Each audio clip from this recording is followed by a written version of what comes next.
Құрметті әріптестер, 28 сәуір дүниежүзілік еңбекті қорғау күні.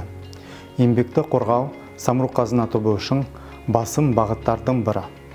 Соңғы 8 жылда біз өндірістік жарақаттар санын 57%-ға, яғни 165-тен 71-ге дейін азайттық. Басты мақсат өндірістегі жарақат санын нөлдік деңгейге жеткізу. В текущем году Международная организация труда сделала акцент на благоприятной психологической рабочей среде, как пути к процветанию компании. Сегодня безопасность не только технологии, инструкции и средства защиты. Это также атмосфера доверия, уважения и открытого диалога в коллективах. Чтобы можно было открыто сказать о проблеме, остановить опасную ситуацию и не бояться за это последствий. Именно такая уважительная и поддерживающая атмосфера – основа настоящей культуры безопасности. И здесь многое зависит от руководителей, от их отношения к людям, внимания и личного примера.